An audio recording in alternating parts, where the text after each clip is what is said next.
Hello and welcome to let's crack UPSC CSC. मैं हूं नंदिनी और आज हम डिस्कस करने वाले हैं एक बहुत ही इंपॉर्टेंट काउंटर टेररिस्ट ऑपरेशन जो कि कैरी आउट किया गया था सीआरपीएफ और लोकल पर्सोनेल जो थे वहां पे पुलिस के उनके द्वारा श्रीनगर में।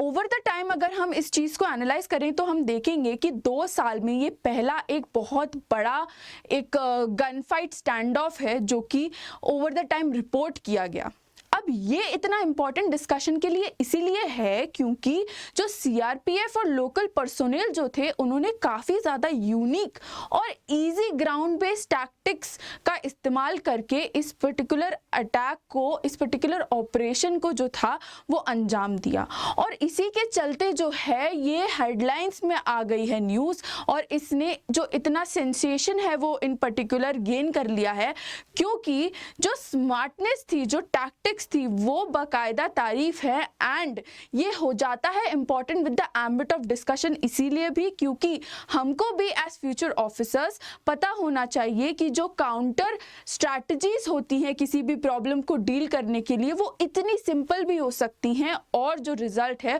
वो काफ़ी ज़्यादा फ्रूटफुल मिल सकता है। तो आज के इस सेशन में हम बेसिकली यही न्यूज़ को डिकोड करेंगे और समझेंगे कि कैसे बिस्किट्स की मदद से जो लश्कर तैयबा का लीडर था उसको न्यूट्रलाइज कर दिया गया।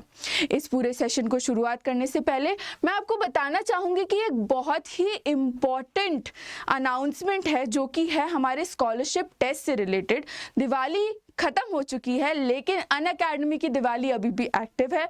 यूसीएससी जो हमारा स्कॉलरशिप एग्जाम है वो बेसिकली ऑर्गेनाइज किया जा रहा है। इसके वाया आप जीत सकते हैं बहुत सारे प्राइजेस, मैकबुक्स, स्टेकेशन एंड यहाँ तक कि एक बहुत ही ज़्यादा मज़ेदार ट्रिप जो कि आप गावस्कर ट्रॉफी लाइव देख सकते हैं ऑस्ट्रेलिया में। तो अगर आप क्रिकेट एंथुजियास्ट हैं और नहीं भी हैं, सिर्फ सिविल सर्विस एस्पिरेंट भी हैं, तो भी आपसे रिक्वेस्ट है कि एक रिवीजन के तौर पे ही सही ये टेस्ट लेकर के देखिए क्योंकि यूसीएससी का जो एग्ज़ाम है वो एग्जैक्ट यूपीएससी के पैटर्न पर रहता है। तो आपको स्कॉलरशिप, रिवॉर्ड्स, ट्रिप जीतने का मौका भी मिलता है एंड आपका रिवीजन भी साइड बाय साइड हो जाता है। इसीलिए this is the best opportunity जो आपको मिल सकती है। तो अभी जाके साइन अप कीजिए क्योंकि हमारा जो एग्ज़ाम है वो 10 तारीख को लाइव हो जाएगा। अब इस सेशन की शुरुआत करते हैं और समझते हैं कि ये जो लीडर है वो कौन था, उसके बारे में थोड़ा सा जानते हैं। तो उस्मान नाम था इस एलईटी कमांडर का और ये बेसिकली मूव हुआ था जम्मू और कश्मीर की वैली में 2016-17 के अराउंड। तब से ही जितने भी टेररिस्ट अटैक्स हैं एंड इवन जो अभी हम कुछ टाइम से कश्मीर में जितने भी अटैक्स हो रहे हैं जिनके बारे में हम जान रहे हैं, इंटरनल सिक्योरिटी पे क्वेश्चन कर रहे हैं, उनको भी अगर नोटिस करें तो एलईटी का जो ये लीडर था, जो ये कमांडर था, वो इनमें काफ़ी ज़्यादा एक्टिवली इन्वॉल्व्ड है। एंड इसी के इन्वॉल्वमेंट के चलते इसका न्यूट्रलाइज होना काफ़ी ज़्यादा इंपॉर्टेंट हो जाता है वैली की जो इंटरनल सिक्योरिटी है उसको इंश्योर करने के लिए क्योंकि ओवर द टाइम जितने भी अटैक्स हो रहे हैं उसकी प्लानिंग प्लॉटिंग में बेसिकली इसी का हाथ है। यहाँ तक कि जो द रेजिस्टेंट फ्रंट है उसके साथ भी इसके ताल्लुकात हैं क्योंकि ये डायरेक्टली जो है वो ऑपरेट करता है जम्मू और कश्मीर से। ये पाकिस्तान से मूव करके इन्फिल्ट्रेट करके आया था और इसको पकड़ना काफ़ी ज़्यादा डिफिकल्ट हो गया था जिसकी वजह से आज इसका न्यूट्रलाइज होना काफ़ी ज़्यादा इंपॉर्टेंट हो गया है with the ambit of discussion क्योंकि हमारी इंटरनल सिक्योरिटी जो है वो डायरेक्टली एड्रेस हो जाती है इसके न्यूट्रलाइज होने से ही। सैटरडे को ये ऑपरेशन बेसिकली कैरी आउट किया गया था एंड इस ऑपरेशन में ही इस जो एलईटी लीडर था, जो एलईटी का कमांडर था, उसका न्यूट्रलाइज हुआ, वो उसका खात्मा हुआ जिसके चलते ये जो डिस्कशन थी वो आ गई। अब हम जानते हैं कि ये जो पूरा मिशन था वो बेसिकली क्या था। तो हम देखेंगे कि जो मिशन था उसमें बेसिकली एक इंटेल मिली, उस इंटेल पे काम किया सीआरपीएफ और पुलिस के जो जवान थे उन लोगों ने और उन्होंने डिसाइड किया कि सैटरडे को यानी कि बीता जो हमारा 2 नवंबर गया उसको ये जो ऑपरेशन है वो कैरी आउट करते हैं और जो मुस्लिम्स का फर्स्ट प्रेयर होता है उसके पहले ही ये जो ऑपरेशन है वो कैरी आउट कर लेंगे, जिससे कि जो सिविलियंस हैं वो सेफ रहें, मिनिमाइज कैजुअलिटीज़ हो जाएं। लेकिन इसके बाद भी ये जो पर्टिकुलर ऑपरेशन था उसने हमारे 2 सीआरपीएफ को हेविली इंजर किया। हालांकि अभी वो सेफ हैं, लेकिन ये जो एक टोल था वो हमारे एंड से भी गया इस पर्टिकुलर ऑपरेशन में, लेकिन उसके अलावा जितनी भी कैजुअलिटीज़ थी वो अवॉइड कर ली गई। जब ये ऑपरेशन कैरी आउट हो रहा था तब देखा कि उस एरिया में जो स्ट्रे डॉग्स थे वो काफ़ी ज़्यादा एक्टिव थे। अब जैसे ही सीआरपीएफ और पुलिस पर्सोनेल जो हैं वो मूवमेंट चालू करेंगे तो देखा जाएगा कि जो डॉग्स हैं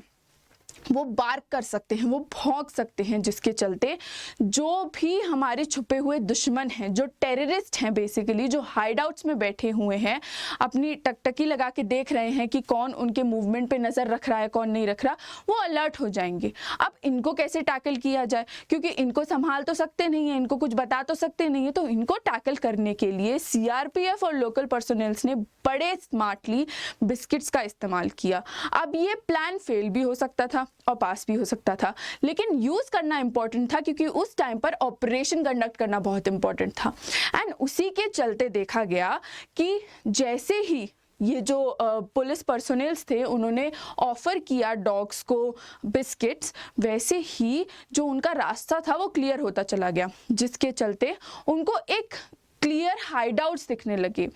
अब जो उस्मान था उसने अपने हाइडआउट से आइडेंटिफाई कर लिया ये मूवमेंट जैसे ही आइडेंटिफाई हुआ वैसे ही वो बाहर आया AK-47 और कई सारी ग्रेनेड से लदा हुआ, एंड उसने अटैक जो था वो चालू कर दिया। इसी के चलते जो सीआरपीएफ और लोकल पुलिस पर्सोनेल्स थे उन्होंने भी काउंटर अटैक चालू किया, एंड करीब 9 घंटे ये ऑपरेशन चला, जिसमें जो उस्मान के ग्रेनेड्स थे वो खुद ही डेटोनेट हो गए, जिसके चलते उसके घर में आग लग गई, एंड उसको भी जो हमारी टीम थी उन्होंने कंटेन कर लिया, एंड टुवर्ड्स द एंड जो उस्मान था LET का कमांडर उसको न्यूट्रलाइज कर दिया। एंड इसीलिए ये जो पूरा डिस्कशन है वो इम्पॉर्टेंट हो गया जानने के लिए, क्योंकि ये एक नॉर्मल स्टैंड ऑफ नहीं था। ये जो पूरा ऑपरेशन था वो काफ़ी ज़्यादा केयरफुली जो था वो डिवाइस किया गया। अगर आप देखें कि जो स्ट्रैटेजी थी वो बहुत ही इम्पॉर्टेंट थी इसमें, क्योंकि अगर जो डायरेक्ट ऑपरेशन था वो कंडक्ट किया जाता तो काफ़ी ज़्यादा प्रॉब्लम्स हो सकती थी। जो टेररिस्ट थे वो ऑलरेडी सतर्क हो जाते, एंड हो सकता था कि जो हमारे जवान हैं उनको भारी नुकसान होता। लेकिन रिटालिएशन के चलते जितने भी अभी जो हमारे अटैक्स अभी हो चुके हैं हमारे सिविलियंस पे भी, इवन हमारे आर्मी पर्सोनेल्स पे भी, उसको जो था एक तरीके से एड्रेस करने के लिए, एंड जो इंटरनल सिक्योरिटी है जम्मू और कश्मीर की उसको एड्रेस करने के लिए, उस पूरी कॉन्फ्लिक्ट को रिजॉल्व करने के लिए ये पर्टिकुलर ऑपरेशन जो था वो कैरी आउट किया गया, इंटेल पे काम किया गया, और इसी इंटेलिजेंस के चलते जो थी ये पूरी जो प्रॉब्लम थी वो सॉल्व हो गई। तो इसी की वजह से ये काफ़ी ज़्यादा इम्पॉर्टेंट हो जाता है with the ambit of our exam, क्योंकि जो काउंटर टेररिस्ट एक्टिविटीज़ हैं उसमें ये एक इम्पॉर्टेंट स्ट्रैटेजी की तरह जो है हमारे आंसर्स में यूज़ किया जा सकता है,